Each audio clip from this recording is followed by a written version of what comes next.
tenemos un programa buenas tardes, soy en Chispa Roja, programa promovido por Unificación Comunista de España, que es la revista política.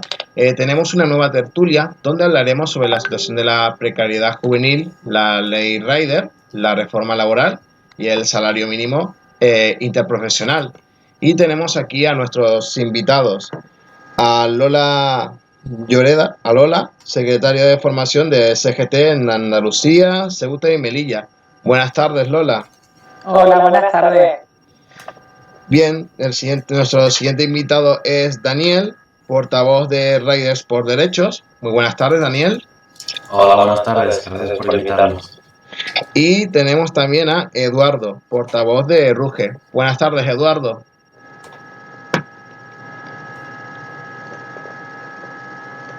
¿Eduardo? Hola, buenas tardes, ¿qué tal? Bien, y ahora sin más, vamos a empezar. Tenemos una serie de preguntas, que esto ya lo habréis visto, lo habéis visto, y ahora que os voy a comentar. Bueno, el primer bloque que vamos a presentar es sobre la precariedad juvenil, porque según los últimos datos, España lidera en Europa el ranking del paro juvenil con casi el 40% de la población menor de 25 años. Pues, ¿cuáles consideraríais que son las principales causas de este paro juvenil? ¿O qué medidas proponéis o qué cuestiones veis necesarias para revertir esta situación? ¿Qué piensas tú de esto, Lola?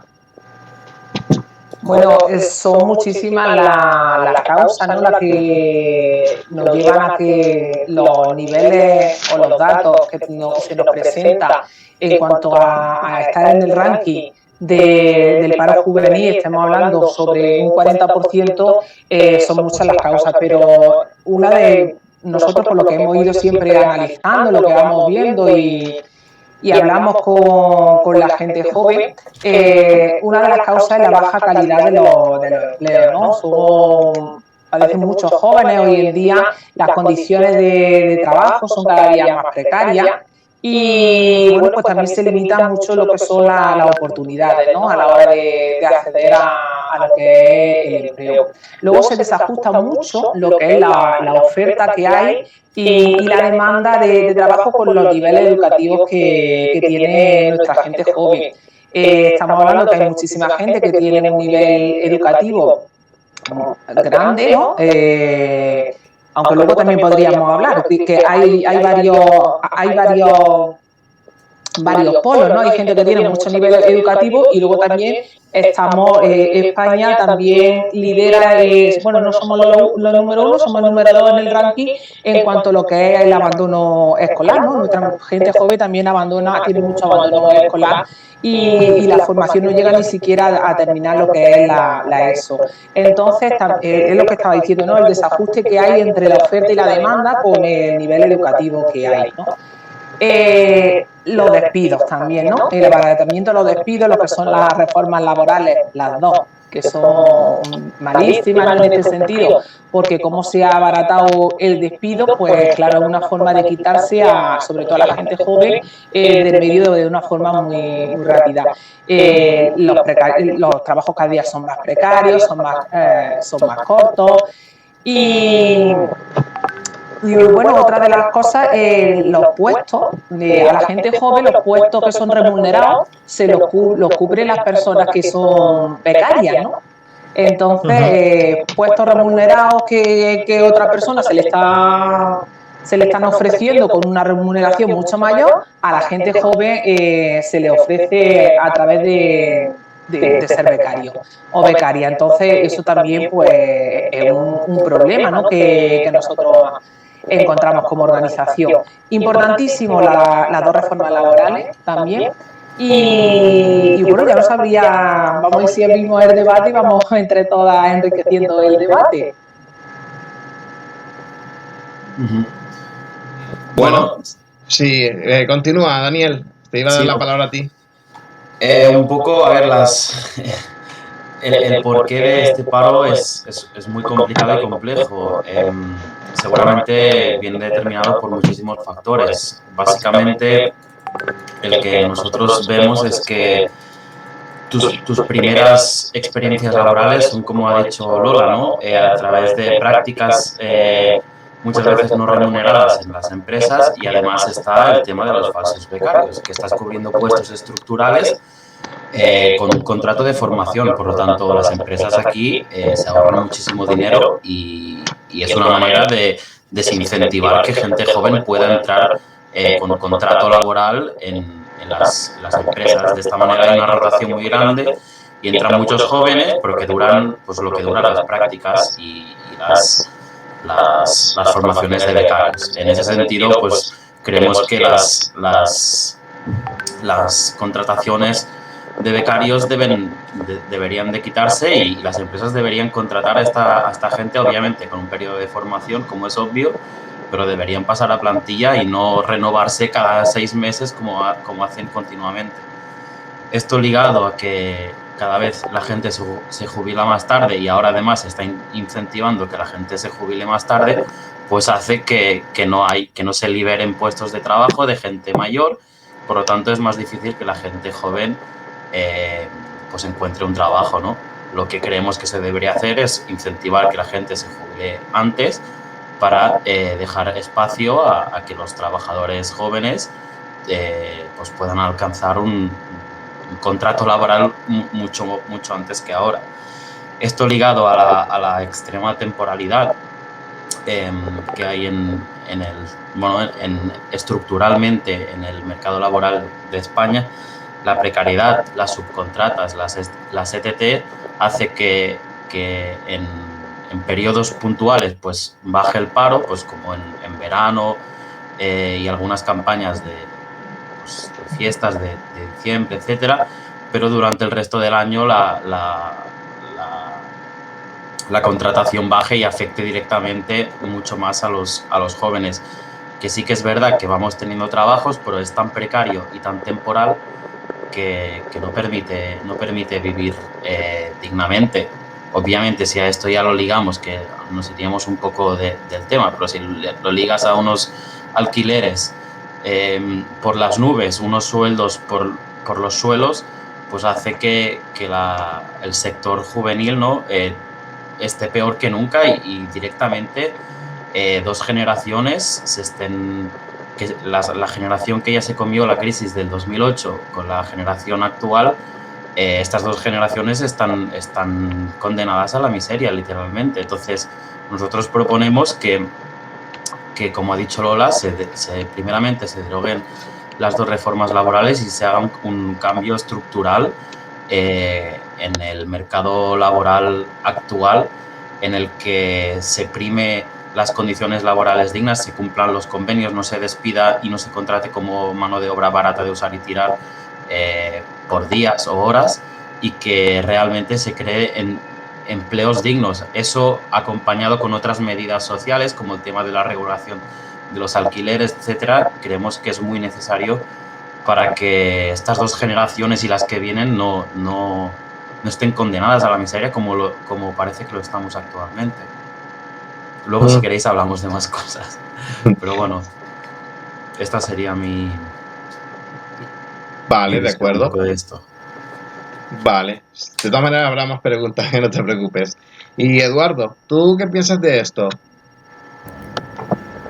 Vale, bueno, en primer lugar pedir disculpas a todas las personas que nos están viendo y escuchando, porque mi audio no va a ser el mejor y mi conexión, por desgracia, tampoco, pero he tenido un pequeño incidente que me ha pillado en mitad de un viaje. Yo tenía que llegar a destino bastante antes de esta hora y me he quedado tirado a mitad de camino y bueno, me he conectado y bueno, os pido disculpas si en algún momento se oye ruido de fondo o así. Bueno, creo que los 2 compañeros, las 2 compañeras han hecho muy buen recorrido, ¿no? del análisis de la situación.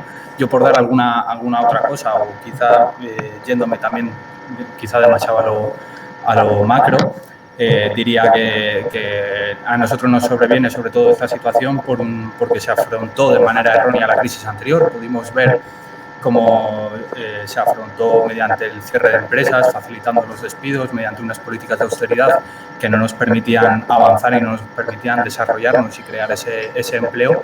Y hubo muchísimas generaciones de personas jóvenes que tenían que incorporarse al mercado laboral y se vieron impedidos para hacerlo. ¿Y qué hacíamos en ese momento? Pues seguíamos intentando estudiar, seguíamos intentando formarnos para no perder la rueda y que llegara nuestro momento, ¿no? Nuestra oportunidad de incorporarnos, que de ahí también todo el tema este de las prácticas y todo este modelo de prácticas que, como bien han comentado los compañeros, se creó, ¿no? A raíz de esto, de esa necesidad de incorporarte, pues bueno, por lo menos aceptas unas prácticas para ver si suena la flauta y bueno, después hemos visto que no, que al final las empresas lo utilizaban para evitar las contrataciones, para abusar de esa modalidad. Por otro lado, también creemos que ha habido una apuesta por un modelo productivo equivocado. Y esto no significa que haya que desincentivar o frenar ciertos sectores, pero creemos que se tendrían que haber hecho políticas económicas en España que desarrollaran otros sectores diferentes. No podemos salir fuera diciendo que somos el modelo del turismo o intentar vender únicamente el sector servicios dentro de la Unión Europea y hemos visto que esta apuesta lo único que trae son puestos de trabajo estacionales, generan un tipo de trabajo precario y temporal, que es al que nos solemos ver abocados las personas jóvenes y al final es una inestabilidad permanente en el empleo. Y por último, por añadir una más, creemos que ha habido unas políticas activas de empleo en España totalmente erróneas y equivocadas. El anterior plan de garantía juvenil ha sido un absoluto desastre. No se contó con los agentes sociales, lo aprobó el PP de manera unilateral con las medidas que les dio la gana y al final hemos visto que era un absoluto desastre y eso no es realizar políticas activas de empleo. Además es muy curioso que ese plan lo sacaron adelante cuando a la vez estaban haciendo políticas de austeridad, que dices, vamos a ver, ¿hacia dónde vamos? O sea, ¿cómo vas a hacer políticas de creación de empleo si a la vez estás promocionando o estás haciendo unas políticas de austeridad, de cierres de empresa, de contención del gasto? Es imposible trabajar en las dos líneas. O sea, lo único que hemos visto es que la garantía juvenil la sacaron adelante porque era una obligación de Europa, pero no había una apuesta por ella. Por tanto, recorrido y trabajo hay muchísimo y capacidad de poder cambiar y mejorar todo esto lo hay. Los compañeros lo han comentado. La reforma laboral es básica, derogarla. Se está trabajando en ello. Vamos a ver cómo lo sacamos adelante. También es muy importante estar en la calle para presionar, porque aunque el gobierno tenga un signo político o ideológico en una línea, las presiones, los lobbies son muy fuertes y si nosotros no estamos en la calle presionando, al final nos van a ganar la tostada en muchas cosas. O sea que también no tenemos que dar las cosas por hecho, simplemente porque sea un gobierno de Unidas Podemos y Partido Socialista con un compromiso electoral concreto. Y me va a frenar aquí porque igual enriquece más el debate si intercambiamos opiniones. Sí, si alguno de nuestros invitados quieren comentar algo más. Daniel, Lola. Yo estoy totalmente de acuerdo con lo que dice Eduardo y luego el no haber explorado otro camino para poder trabajar, también daros cuenta que como estamos enfocándolo, ¿no?, todo en gente joven, qué tipo de trabajos son los que asumen lo que es la gente joven, son los más precarios, ¿no? Y encima ahora en esta crisis sanitaria que acabamos de sufrir, hemos visto cómo son los camareros, lo que es el servicio, ¿no? Y España es que apuesta también por un mercado laboral que sea simplemente de servicio, muy inestable, muy precario, y entonces el no haber explorado otra forma de trabajo, de producción del país también es importantísimo. Entonces estoy ahí totalmente de acuerdo con lo que ha comentado Eduardo.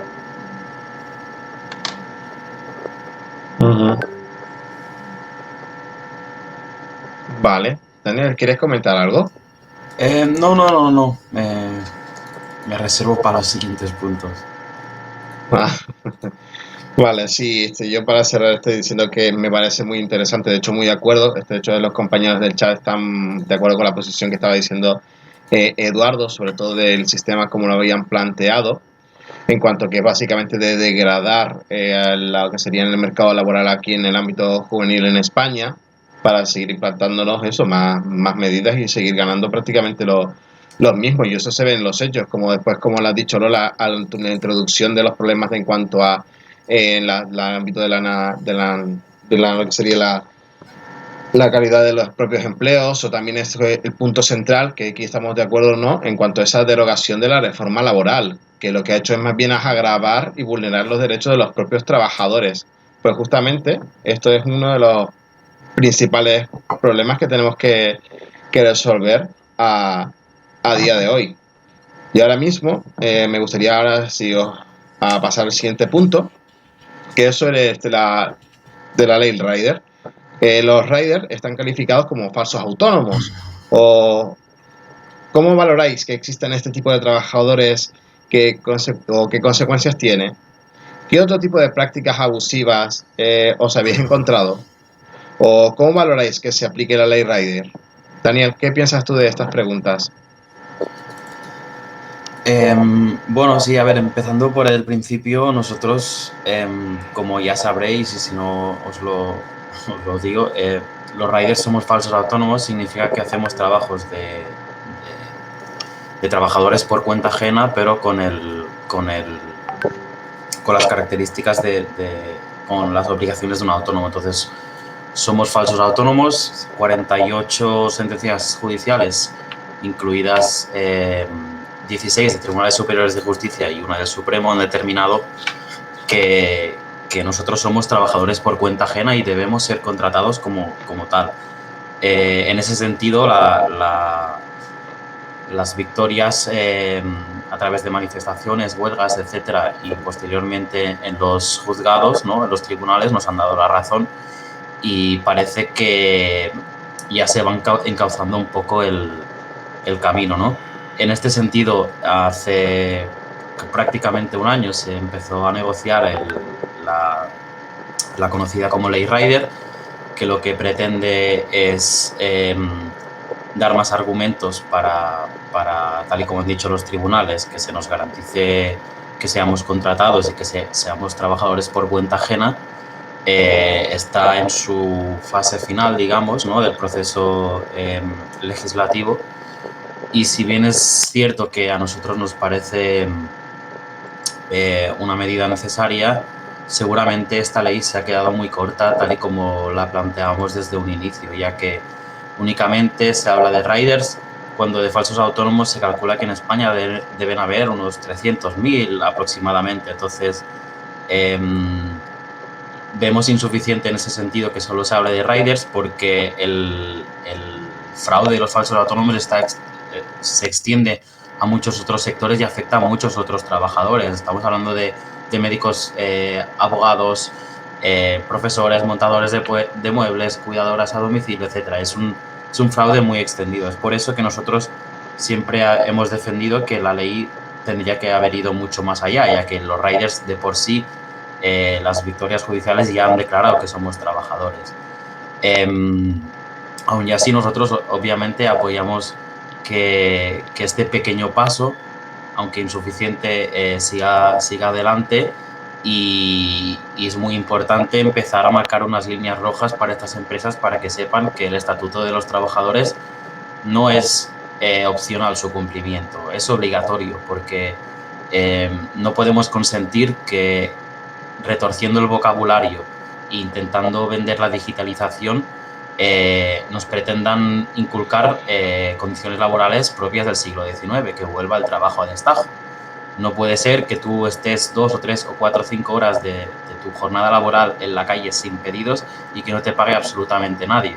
No puede ser que si tú tienes un accidente no tengas una baja laboral. No puede ser que te despidan gratis de un día para otro. Todas estas victorias mínimas que nuestros bisabuelos habían conseguido parece que ahora se vuelven a poner entredicho, y para nosotros es muy importante marcar una línea y una barrera para que este modelo no se expanda a otros sectores, porque es muy peligroso. Primeramente por las condiciones laborales de los trabajadores, porque es volver al trabajo a destajo, volver a condiciones laborales de hace siglos. Y después porque es el primer paso para destruir la seguridad social, todo aquello público, porque estas empresas utilizan este modelo primeramente para vulnerar derechos laborales y ahorrarse los costes sociales de tener a trabajadores por cuenta ajena, pero además está hecho para defraudar millones de euros a las arcas públicas en un momento en el que hemos visto que todo aquello público es de vitales, es muy importante. Es por ello que, bueno, esta ley ha salido así, seguramente, o seguramente no, para nosotros es muy insuficiente, pero bueno, es un primer pasito para poner el freno a este fenómeno conocido como uberización, economía colaborativa, gig economy, etc. Entonces, bueno, es muy importante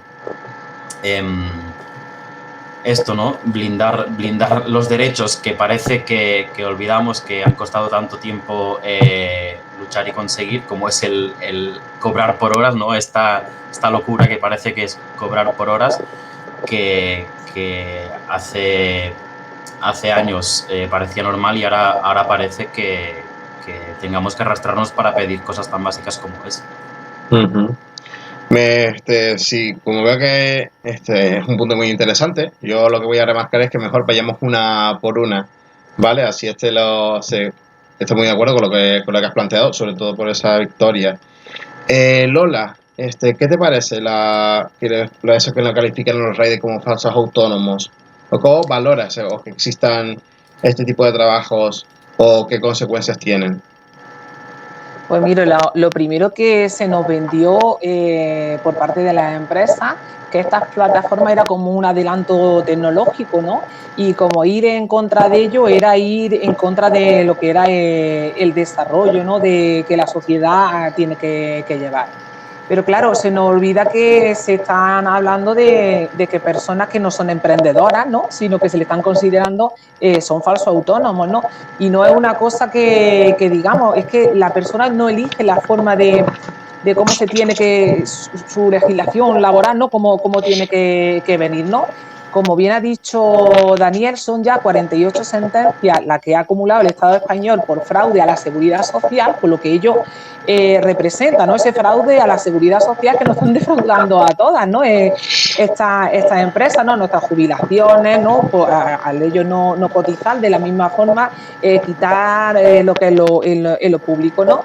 Y entonces se le ha obligado a estas empresas, después de un duro trabajo que nosotras también como CGT iniciamos a través de la denuncia a la Inspección de Trabajo para que eso se regulara, ya no le ha quedado más remedio, porque es que incluso ya Europa ha tenido que intervenir, ¿no? Diciendo de que las plataformas digitales pues no, tampoco me voy, que en febrero lo que era, se tuvo que empezar a legislar. A partir de febrero, es que estaba leyendo lo que era la sentencia, que lo había anotado aquí, ¿no? Y que a partir de febrero se ha tenido que legislar, ¿no? La situación laboral de los trabajadores y las trabajadoras de las plataformas digitales, que son los que hemos conocido como lo que son los riders, ¿no? Los derechos que tiene una persona cuando es trabajadora y está legislada con un convenio y de todo, pues son sus vacaciones pagadas, las prestaciones por desempleo, los descansos, todas estas cosas que a un falso autónomo, como ellos eran, pues no tenían ese derecho, ¿no? Está claro que la persona no puede elegir, yo no puedo decir quiero ser autónomo, ¿no? Es que según la relación que tú tengas con la empresa, eres autónomo o no eres lo que es una persona autónoma. ¿Qué se han conseguido con esta ley Rider? A pesar de que queda muy corta, porque es que vamos, cortísima, ¿no? Pero sí se ha conseguido algunas cosillas, ¿no? Como es que ahora se va a poder vigilar esas aplicaciones que valoran el trabajo de las personas empleadas. Eso es importante, ¿no? Porque antes te podían despedir según la valoración también que te podía hacer.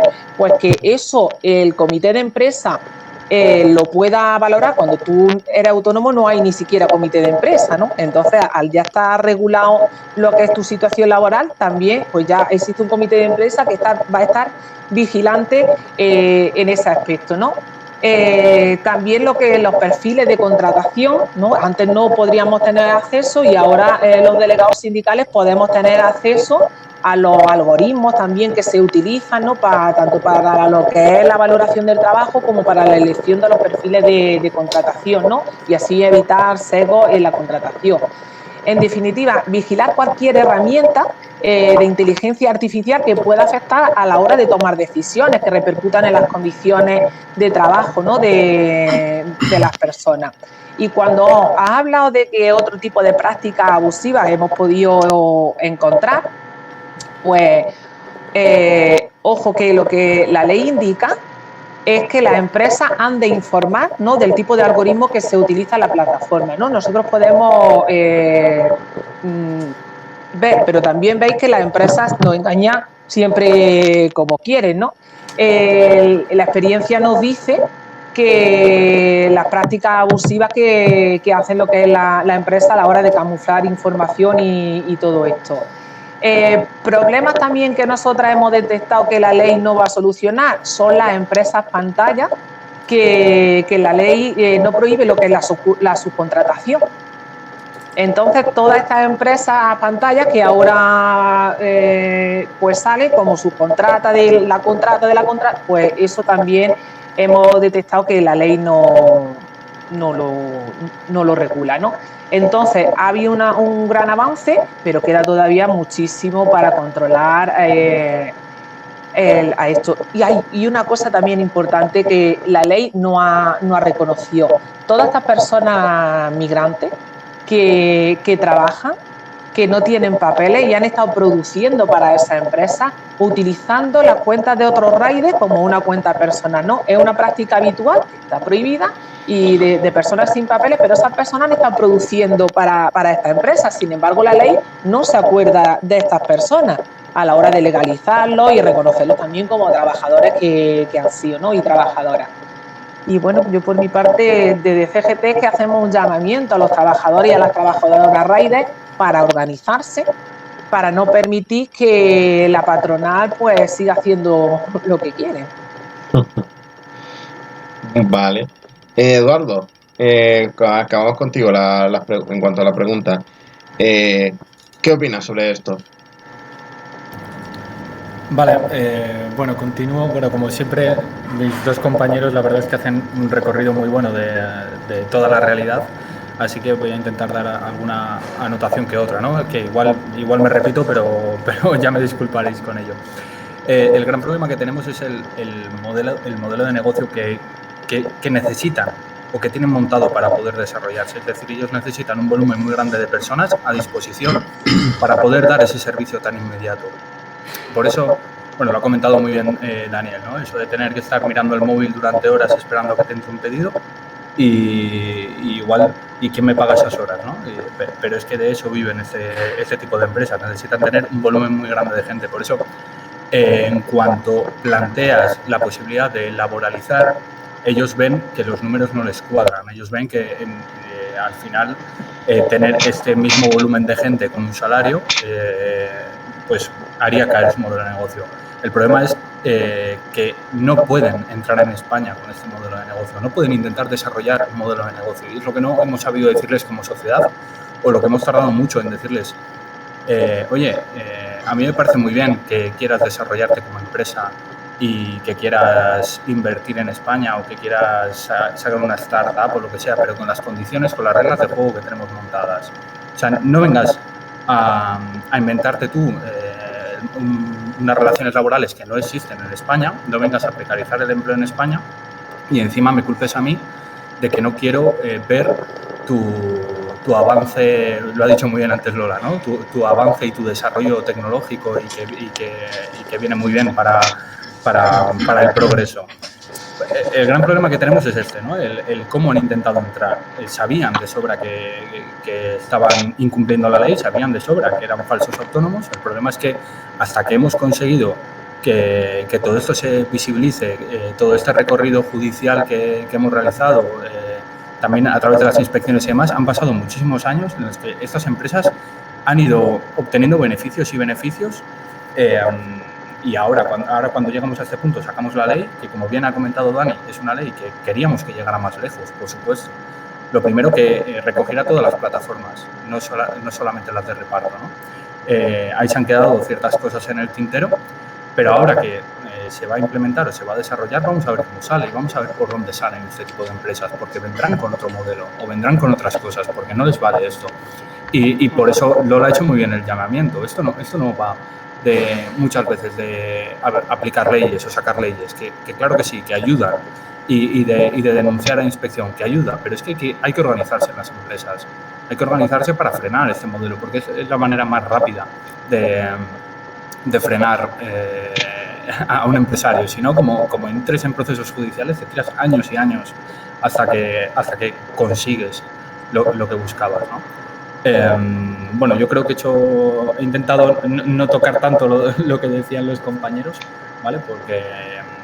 Porque bueno, y un último apunte que sí que tengo aquí, que me parece interesante, es que la ley, que como bien ha comentado Dani, hay alguna cosa que se podría mejorar, pero que introduce cosas muy interesantes, ya no solo la laboralidad, que esa ya estaba reconocida por las sentencias, introduce todo el tema de los algoritmos y el acceso a los algoritmos por parte de los delegados sindicales, que es algo muy interesante, pero además también hemos dado un golpe encima de la mesa a nivel internacional. Es decir, es una ley que ha salido en España, pero que muchísimos otros países no tienen ni siquiera planteada.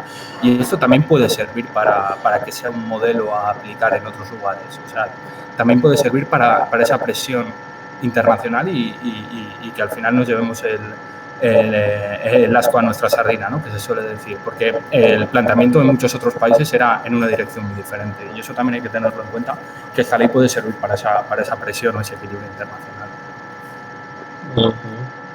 Yo he apuntado una cosilla más con lo que ha dicho Eduardo, ¿no? Que las empresas van a seguir buscando ellos su manera de seguir haciendo lo que es el negocio. Y es por ello que lo que es Globo ha abandonado lo que es la COE, ¿no?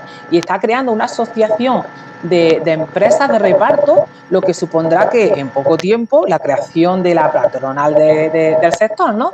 Y es probable que este nuevo lobby pues de tener su convenio colectivo sectorial en breve, negociar, que este es el peligro, con los sindicatos amarillos a su servicio, ¿no? Y como pasó hace ya tiempo, ¿no? Con lo que son las empresas de multiservicio, la de los convenios de grandes superficies y almacenes. Es decir, que es que las empresas van a siempre buscar lo que es la forma de cómo seguir haciendo beneficio para su bolsillo, ¿no? Nada más que eso. Daniel, ¿quieres comentar algo más? ¿Quieres añadir algo más? Sí, bueno, un poco en la línea que han dicho Eduard y Lola, es que tampoco vamos a permitir que sustituyan un fraude por otro, ¿no? El fraude de los falsos autónomos por el fraude de la cesión ilegal de trabajadores.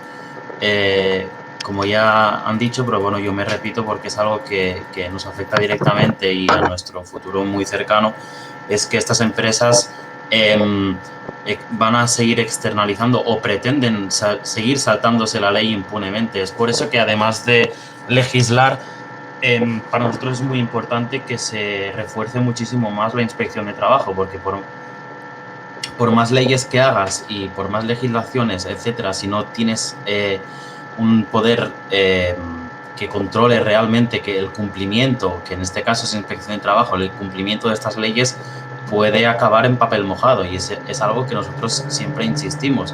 Todas estas legislaciones tienen que ir acompañadas del refuerzo de la inspección de trabajo y además del refuerzo de la justicia, porque no es justicia que tú tardes 5 años en saber si has sido despedido improcedentemente, si ha sido un despido nulo, etcétera, porque esos 5 años de impasse tú estás totalmente vendido. Entonces, para nosotros todas estas legislaciones tienen que ir acompañadas de reforzar otros organismos como Inspección de Trabajo y la justicia, que lo social está totalmente saturada, y es algo que estamos viendo en todos los juicios. Vale. A ver, yo pienso que sí que es algo importante, sobre todo esta ley, de que se ha conseguido avances, sobre todo por esa declaración de esos falsos autónomos, porque básicamente se les vulneraba los derechos a vosotros, sobre todo a los colectivos riders. Y como has nombrado, hasta incluso en el ámbito internacional también les ha condenado en que se aplique la normativa para que se les se les trate como debería de ser, trabajadores plenamente. Si me permitís, vamos a pasar al siguiente bloque, en cuanto a entrando en materia sobre la derogación de la reforma laboral y la subida del salario mínimo. Ha estado en noticias desde hace mucho tiempo y hace unos días hubo concentraciones. ¿Qué supuso la reforma laboral de Rajoy para el empleo juvenil? ¿Y qué cambios produciría la subida del salario mínimo interprofesional? Eduardo. Vale. Bueno, como bien has comentado, hay ahora tenemos una campaña desde UGT para hacer o animar, ¿no?, a la calle para que vayamos hacia la derogación de la reforma laboral y la subida del SMI. La reforma laboral, antes que hemos ya introducido, hemos tocado un poquitín el tema, afectó de manera especial al empleo joven. Una de las causas, lo que os comentaba antes, ¿no? Si realmente si se abarató el despido, si se facilitaba el procedimiento para realizar expedientes de regulación de empleo a las empresas, es decir, si se realizó toda una serie de medidas que desequilibraban las relaciones laborales en las empresas y le concedían a las propias empresas mucha más capacidad de decisión de manera unilateral, lo que nos encontramos es toda una batería inmensa de despidos, de cierres de empresa, de una serie de situaciones en las que las organizaciones sindicales no podíamos llegar a frenar todo esto porque era una sangría y lo que os digo, lo hacía de manera unilateral las empresas, y al final nos encontramos que las personas más afectadas eran las personas jóvenes, porque ¿quiénes son los primeros a los que sacas del mercado laboral como empresa cuando te va mal? Pues al que más barato te resulta despedir, ¿no es así? Después, también hubo una serie de políticas colaterales que realizó los gobiernos de Mariano Rajoy, ya no solo la propia reforma laboral, que con ese desequilibrio, ¿no?, en las relaciones laborales, sino otro tipo de políticas que iban encaminadas a permitir un modelo de contratación temporal, un modelo de contratación, facilitaban también los contratos parciales y inventaron un sinfín de modalidades contractuales pues para contratar a determinados colectivos, pero no era realmente para promoción o incentivo de esa contratación, sino que era realmente un modelo de abaratamiento de la contratación. No tiene justificación muchas de las condiciones en las que vemos contratos que se realizan a las personas jóvenes, por ejemplo, ¿no? Y en definitiva, al final lo que ha supuesto todo esto es todo el modelo, que también lo comentaban los compañeros antes, ¿no? Todo un modelo, por ejemplo, de contratos en fraude de ley, como son los contratos en prácticas o las prácticas no laborales, contratos temporales que se vienen realizando. Ahora mismo el 91% de los contratos que se realizan en nuestro país son temporales, ¿no? O sea, que parece que la modalidad de contratación natural es la temporal, ¿no?, que es realmente la que debería de ser la excepción y tendría que estar perfectamente justificada. Y todo esto viene de la mano de todas estas políticas realizadas por parte del gobierno de Mariano Rajoy. Y después, respecto a la subida del salario mínimo interprofesional, al final se ha demostrado que estas últimas subidas que se realizaron desde los 735 euros hasta los 950, lo primero que inciden sobre la parte de la población con salarios más bajos y a las cuales no les llega la protección de los convenios colectivos, ¿de acuerdo? Por tanto, incide directamente sobre la desigualdad y trae un reequilibrio y un reparto de la riqueza automáticamente. Y por otro lado, por ejemplo, hay un dato muy interesante que sí que da el Ministerio de Trabajo. Por ejemplo, la brecha salarial se ha reducido un 2% desde que se introdujeron estas subidas del salario mínimo interprofesional, ¿no? Por el contrario, todas las voces que hay en contra del SMI, de que trae destrucción de empleo y demás, vemos que no hay ningún dato que realmente corrobore todas estas tesis neoliberales que cada vez que se oye que se sube el SMI salen rápidamente a la palestra y en todos los medios de comunicación, ¿no?, a decir que esto al final va a traer una destrucción de empleo masiva y demás, y no es así. Realmente se ha creado empleo, realmente sube el número de afiliación a la Seguridad Social. Por tanto, no hay una razón objetiva para no subir el salario mínimo interprofesional. El IPC está disparadísimo, hay un crecimiento económico en el país, muy moderado, pero hay un crecimiento económico en el país y no hay razón para no subir el SMI.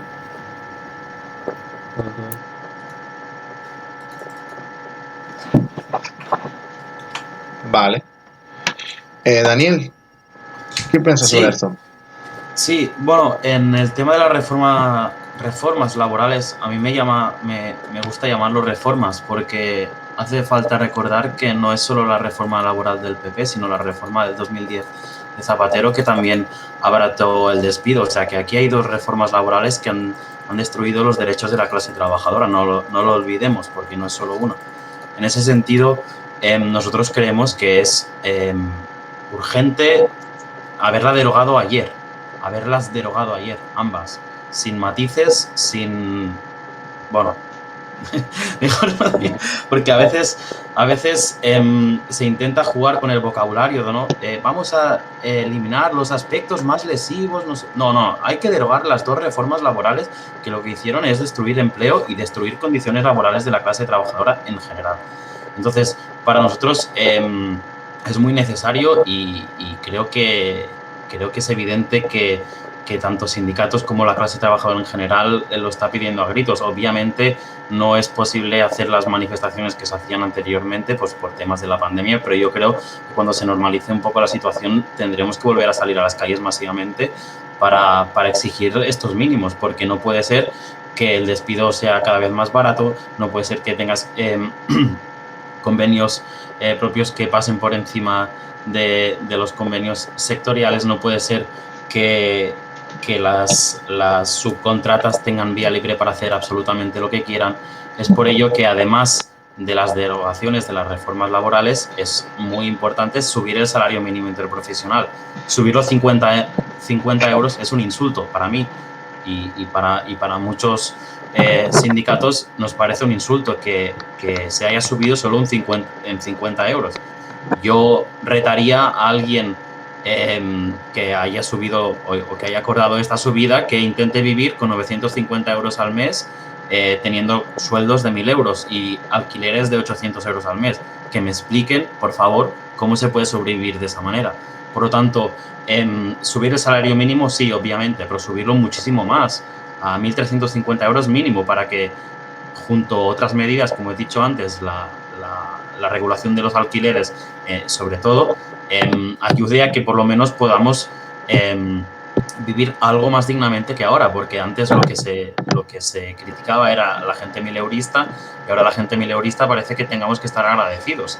Es por ello que a nosotros nos parece que de momento se ha vendido más humo y se han hecho más tweets y se han hecho más titulares que lo que realmente se ha hecho en pro de la clase trabajadora. Por mucho que sea un gobierno de izquierdas, lo que se está haciendo hasta ahora, para mí, es muy insuficiente y queda muy lejos de lo que se prometió que haría.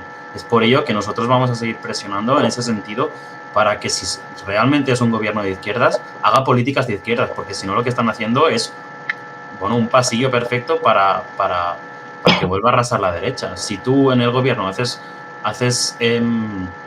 políticas que no van en favor de la clase trabajadora, pues al final va a ganar el original, y el original es la derecha. Entonces, para nosotros es muy importante que se pongan de una vez, y no solo de cara a la galería y vendiendo humo en los medios de comunicación, que se pongan de una vez medidas reales y de manera urgente, porque es que de aquí 4 días la legislatura estará acabada.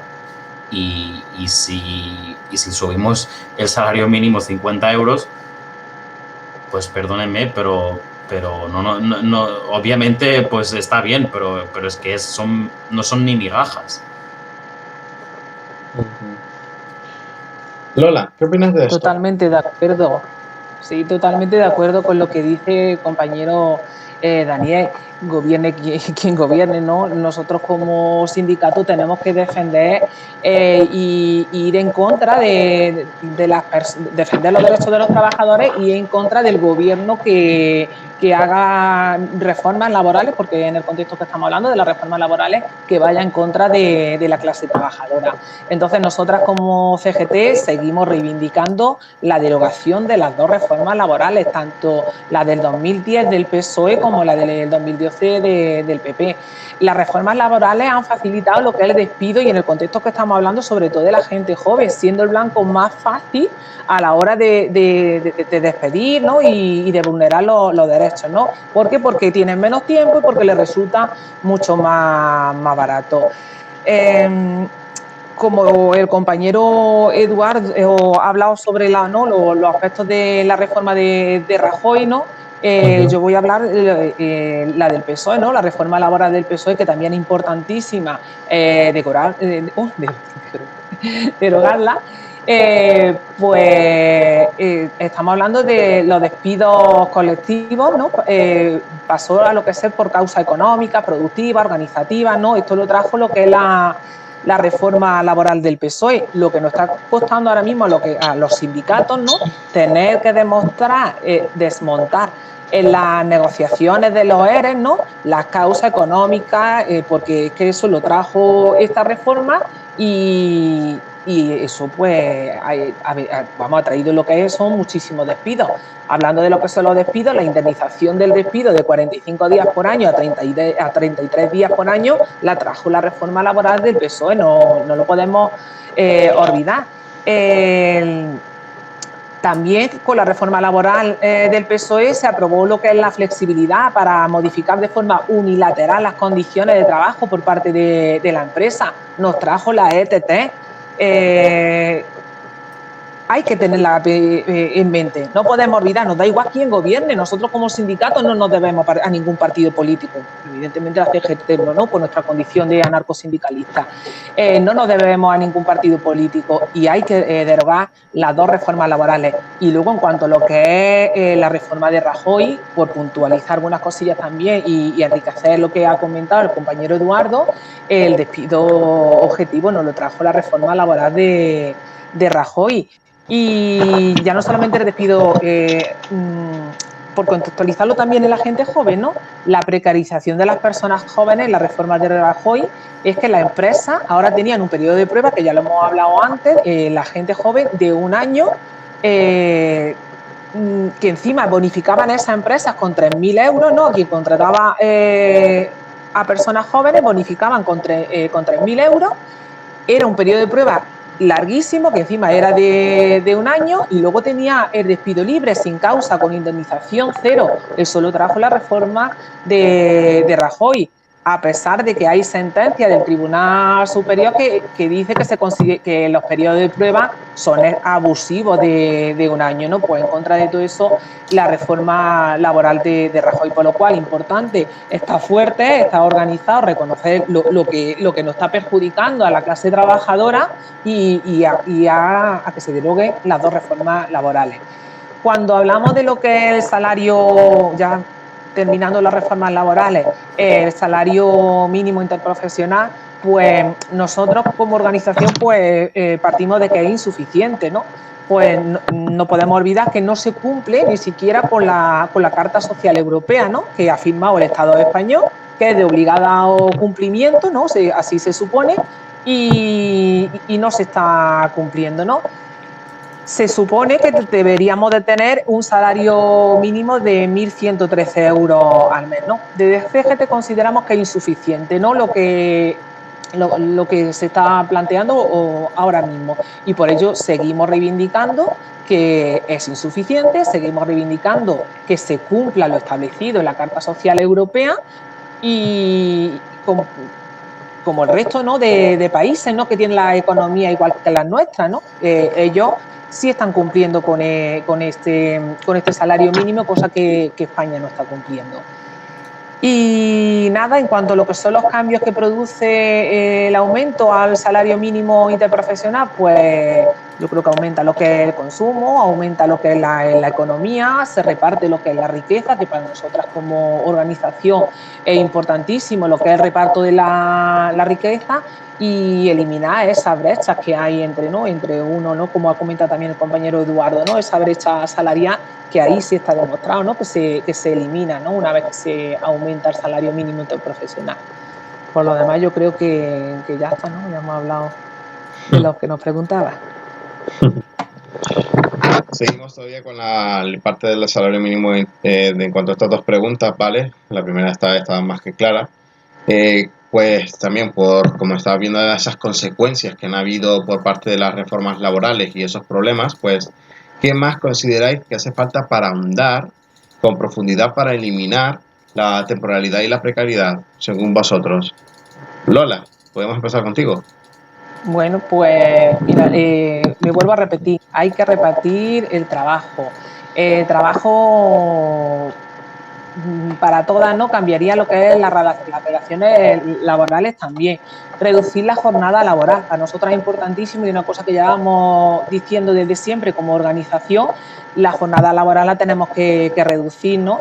Y es una de nuestras reivindicaciones porque, como ya sabemos, cada día se automatizan más lo que son los procesos de producción, pues no hay trabajo para todas y el trabajo hay que repartirlo. Importantísimo, la organización de la clase trabajadora. Hay que relacionarse con los compañeros y con las compañeras, hablar.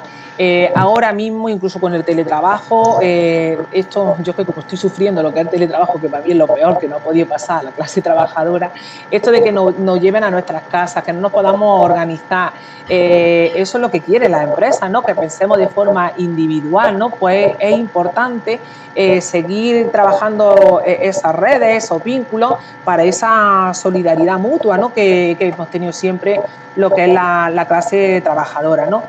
Y pues eliminar pues lo que es que le sea tan rentable a una empresa despedirnos, ¿no? No puede ser que una empresa cuando quiera despedirnos le sea tan rentable, ¿no? Hay que proteger lo que son los trabajos.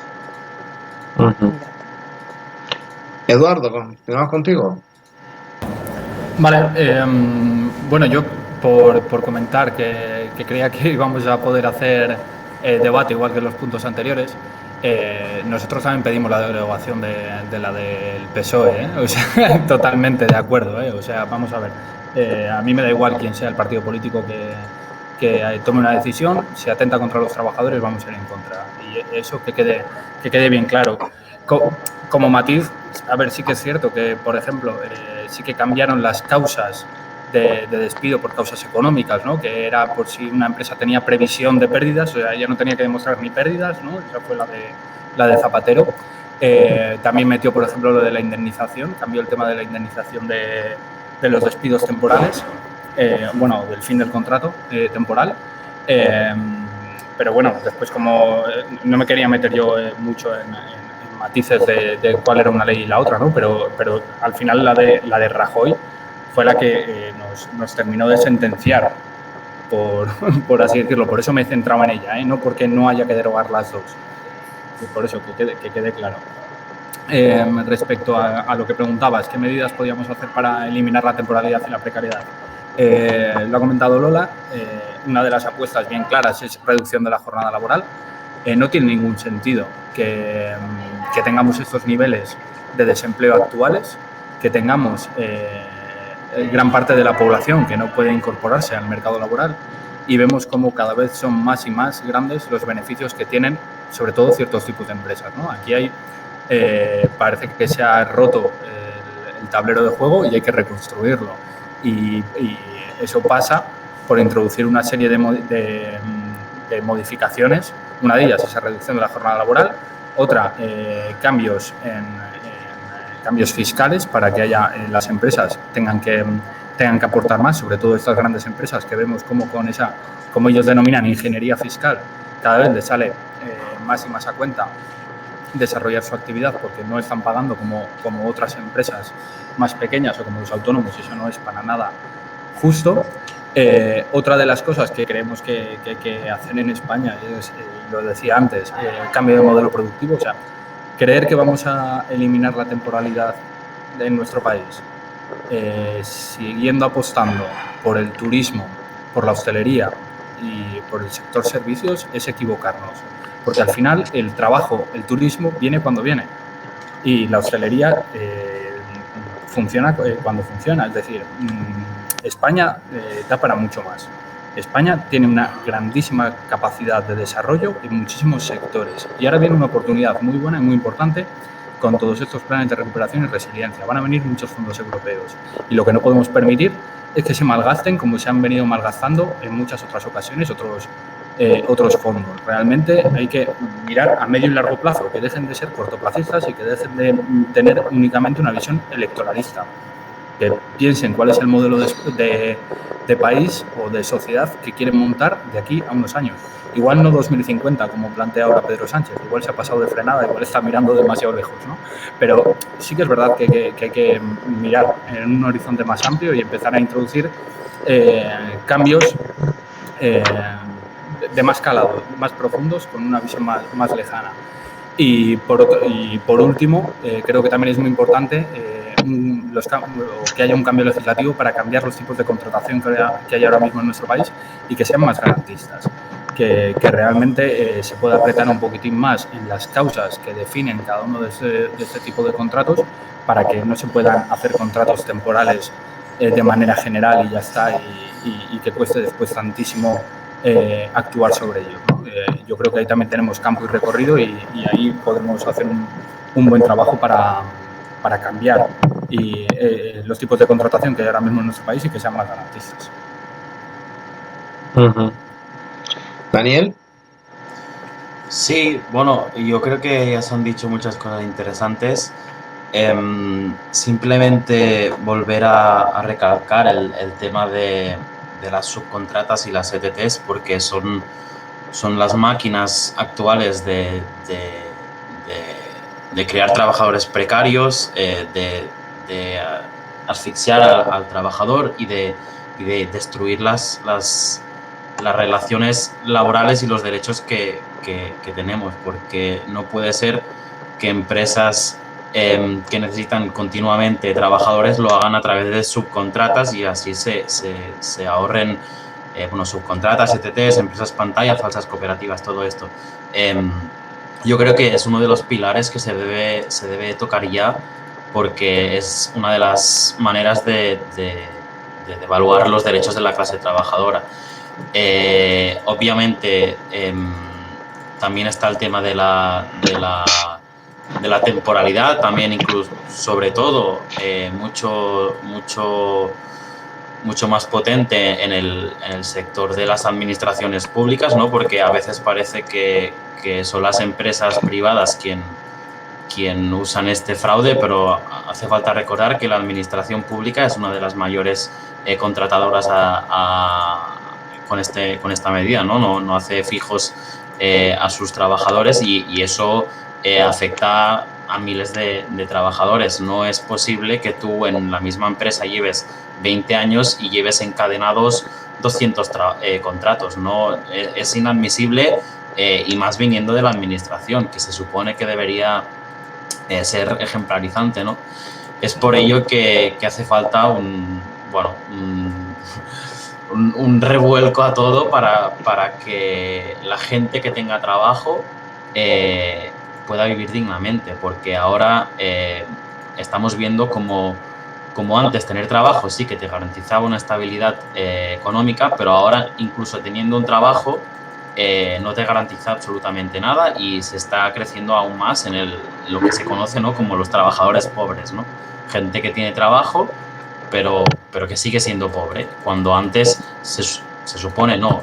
Era mucho más fácil tener trabajo y no ser pobre. Entonces esto parece que es algo que tenemos que volver a recuperar, tristemente, pero es que es así. Entonces, bueno, yo creo que con todo lo que se ha dicho ya me quería guardar un apunte que creo que es importante que diga, pero lo voy a decir al final de la entrevista, que creo que es de aquí nada, pero que es algo que ya se ha dicho, ¿no? Insistir en el tema de la organización en los puestos de trabajo. Sí, me parece importante, sobre todo he visto varios puntos, yo estoy muy de acuerdo con ellos, sobre todo en la parte de organizarse y de las consecuencias como hemos visto, ¿no? En cuanto a de que aunque se haya subido un poco, hay que seguir persistiendo, porque al fin y al cabo lo que nos dan es como una pequeña duda o ayuda o una pequeña migaja. Pues bien, para ya estamos, digamos, ya en la recta final, como estoy diciendo, Daniel, que quieres plantearte tu última intervención. Le dejas hacer un minuto cada uno para así plantear una intervención, o si quieren aportar algo más, o si quieren reivindicar alguna que otra cosa, alguna lucha o algún acto, pues este sería el momento. Daniel, empezamos por ti. Sí, vale, no, simplemente era decir algo que es obvio y que ya se ha dicho en esta charla, ¿no? Que es la importancia de organizarse en tu puesto de trabajo, la importancia del sindicato, la importancia de militar y de participar en las asambleas de trabajadores, la importancia de construir en los puestos de trabajo con los compañeros, pues eso, tejer comunidad y que el sindicalismo es la manera más potente de defender los derechos de la clase trabajadora, porque es que es la definición del sindicato. ¿No? Nadie va a luchar por ti si no lo haces tú. Entonces, simplemente recalcar eso, ¿no? En un momento en el que parece que el sindicalismo no es tan importante, yo creo que es más importante que nunca y que debemos volver a tener la fuerza que se había tenido antes y que ahora obviamente con la pandemia parece que se ha perdido, pero yo creo que hay que volver a darle la importancia que tiene la organización en los puestos de trabajo a través de los sindicatos. Lola.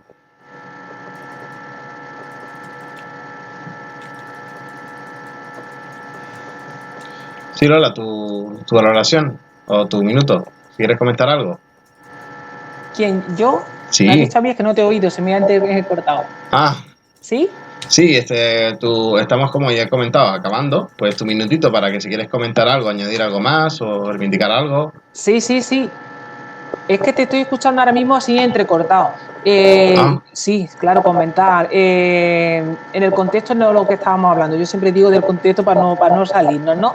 La gente joven, ¿no? Estamos hablando de la gente joven, la situación laboral de la gente joven, y se nos olvida siempre contar con la gente joven, que participe lo que es la gente joven. La gente joven cada día participa menos, no tiene esa cultura de participación. Por eso es importantísimo que nos organicemos y que la gente joven se organice, ¿no? Por sí sola, a ver cuáles son sus reivindicaciones, cuáles son sus demandas, ¿no? Y que la gente, ellos sean lo que decidan organizarse, que se cuente con ellos. Hay que incentivar desde las administraciones públicas lo que es la participación, ¿no? Porque la voz de la gente joven que no la escuchamos por ningún sitio, ¿no?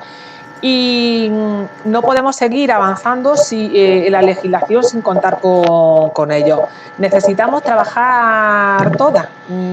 Cada día hay menos trabajo, hay que repartir el trabajo, no podemos estar hablándonos de que no hemos tocado nada de la jubilación, ¿no? Hemos hablado del fraude, de la seguridad social y de todo, de la empresa de raíz de todo, pero al fin y al cabo también hay que hablar sobre la jubilación, ¿no? Por meter algún tema más. No podemos estar trabajando tantísimos años y que la gente joven no se incluya en el mundo laboral, ¿no? Entonces es una cosa que no podemos perder de vista y sobre todo volver a incidir la organización. Tenemos que organizarnos, tenemos que seguir reivindicando todas las organizaciones que hay, ¿no? Me da igual del color que sea ni para dónde mire. Hay muchos puntos en los que confluimos y vamos a ir avanzando todas juntas en lo que confluimos, vamos a hacernos fuertes en eso, ¿no? Y ya está, agradeceros la intervención. Eduardo, acabamos contigo. Muy bien, pues bueno, aprovecho también para para agradeceros el haber contado con nosotras, felicitaros por este espacio que habéis creado, que es enorme y es tremendo. Yo iba a ir también por la línea de la organización, de que nos organicemos, pero como los dos compañeros han ido por lo mismo y también me quiero ir con un mensaje positivo, pues también decir que creo que ahora mismo hay muchas oportunidades. O sea, venimos de un periodo muy malo, venimos de un periodo de contención y de resistencia muy grande, pero ahora hay oportunidades. Lo decía antes, hay un gobierno con un signo político en principio favorable, con unos compromisos claros, en una línea que en principio no son positivas. Hay que obligarles a que cumplan esos compromisos.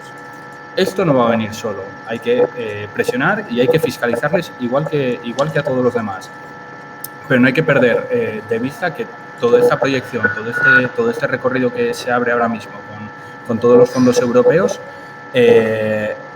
tenemos a un gobierno que lo tiene que gestionar o ha prometido que lo va a gestionar con una perspectiva de justicia social y redistribución de la riqueza.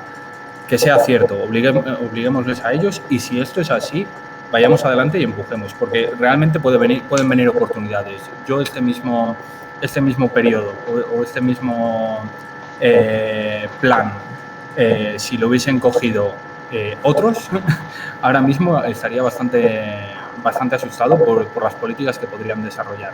Y simplemente es decir eso, que seguiremos estando encima de ellos, les seguiremos obligando, como les obligamos siempre, a que vayan cumpliendo, pero que de aquí podemos coger una oportunidad para salir y para desarrollar. Y muchas gracias de nuevo. Muchas gracias a vosotros y ya hemos prácticamente acabado. Nada más que añadir, sino que si os ha gustado esto, pues lo podéis ver después y nos veremos en la próxima tertulia. Hasta luego. Muchas gracias. Muchas gracias por invitarnos. Gracias, hasta luego. Hasta luego.